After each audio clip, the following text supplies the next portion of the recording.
आनंदम प्रणाम। पतंजलि योग सूत्रों में हम जैसे जैसे आगे बढ़ रहे हैं, 7 दिन बाद का 12वां सूत्र लेके आए हैं, जो हमें बता रहा है पहली बार इसमें अब आपको एक रेफरेंस दिया गया है कि कर्म क्या है, कर्म का फल क्या है, जन्म क्या है, मृत्यु क्या है, और पुनर्जन्म के बारे में एक थोड़ा हिंट मिला है, एक यहाँ पे इंडिकेट मिला है। पहले इस सूत्र को उच्चारण करते हैं। क्लेशः मूलः, क्लेश मूल कर्माशयो दृष्टा दृष्ट जन्म वेदनीय। अब क्लेश मूल क्या है? क्लेश मूल मतलब जो हमारे 5 क्लेश है, जो जहर है, जो रूट कॉज ऑफ सफरिंग है, पेन, दुख, वो 5 कारणों से होता है। तो क्लेश मूल, उसकी जड़ यही है, राग, द्वेष, अभिनिवेश, अस्मिता, विद्या। कर्माशयो, कर्म मतलब स्टोर हाउस, हमने जो भी किया है, जो आज कर रहे हैं या जो किया हुआ है इन द पास्ट, अगर आप देखेंगे ना तो कर्म कहाँ कहाँ होता है। कर्म सिर्फ बॉडी से नहीं होता है, कर्म वाणी से भी होता है, कर्म मन पे भी होता है। तो पतंजलि योग सूत्र का जो पहला ही सूत्र है, पहला ही जो यम के अंदर पहला जो अहिंसा है, वो तीनों लेवल पे बात करी है उन्होंने। तो अहिंसा, non violence, should not from any all this 3 level, neither from body not from voice और नाइदर फ्रॉम हिज माइंड। मैंने चुप रहा हूँ, I keep quiet silence, I did not touch you, did not harm you by physically, but mentally I am, planting those thoughts, harming thoughts, very negative thoughts. तो वो सिर्फ आपको नुकसान नहीं कर रहा है, और मुझे ही नुकसान कर रहा है। तो दिस इज कर्माशयो। अब वो क्या क्या कर्म है, वो यहाँ पे मेन इंपॉर्टेंट है। इफ यू गो बाहर की दुनिया में तो शरीर का प्रमुख है, फिर थोड़ा वाणी का, बट अंदर का कोई महत्व नहीं है। लेकिन अगर आप इस मार्ग में चलेंगे तो आपको पता चलेगा, it will be really that pain for you.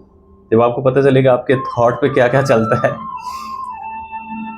बड़े तड़पेंगे एक मछली की तरह।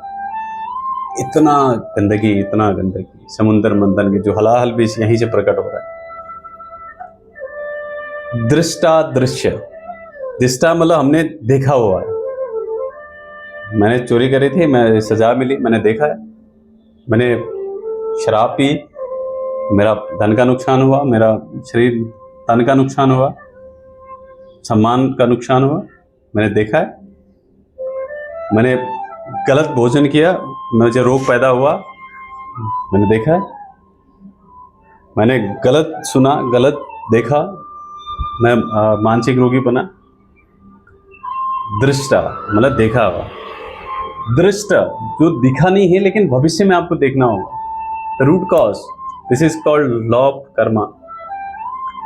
Without cause and effect, the theory that is scientific only.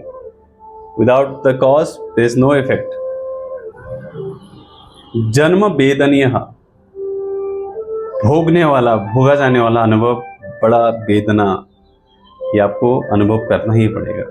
तो इसके लिए अब यहाँ पे कुछ रेफरेंसेस है।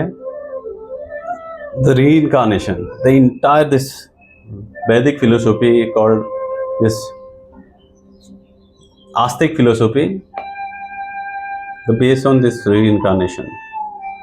आप चाहे वैशेषिका मानो, उत्तरी मीमांसा मानो, पूर्वी मीमांसा मानो, या सांख्य मानो, पतंजलि मानो, न्याय मानो, पूरी की पूरी जगह पे यही इनकारनेशन, कर्म और फल, कर्म और फल।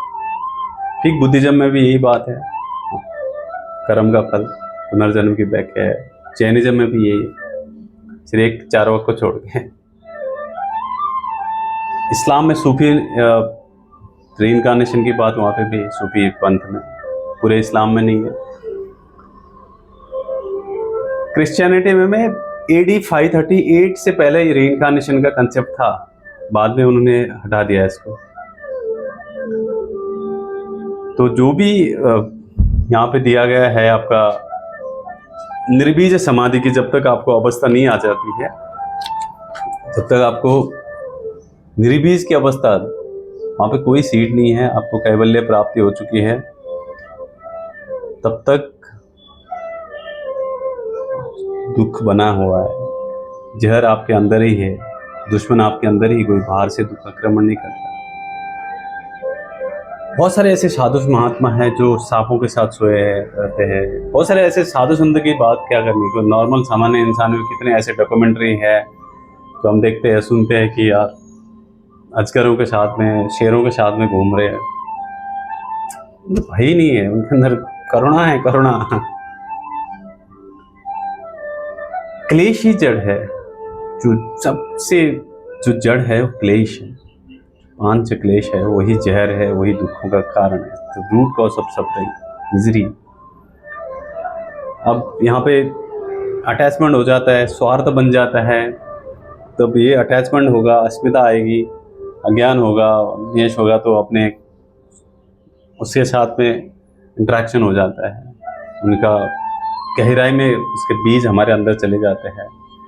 हमने पिछले सूत्रों में बात करी थी कि जब तक वो बीज जलेगा नहीं, उसके अंदर से और एक वृक्ष पैदा होगा, एक वृक्ष पैदा होगा, हजारों फल लगेंगे, हजारों फल लगेंगे तो करोड़ों फल आगे देते रहेगा, देते रहेगा। चाहे इस बार हमें फल मिले, चाहे अगली बार फल मिले, जो भी इस समय हमें मिला है, मैं अस्वस्थ हूँ तो कुछ अच्छे कर्म होंगे, मैं भूखा नहीं हूँ, नंगा नहीं हूँ, हजारों लोग हैं बात करने के लिए अपने, तो इसलिए कुछ अच्छे कर्मों का फल होगा। एक माध्यम आप बन रहे हैं, खुशी मिल रही है, लेकिन सब अपने ही बीज बोया हुआ है। मैं दुख में हूँ, बीमार पड़ा हूँ, कहीं ना कहीं गलत किया है, गलत खाया है, गलत देखा है, गलत सुना है, किसी ने मुझे बड़ा हार्म किया, उसका दोष नहीं है, उसकी गलती नहीं है। You should take that command.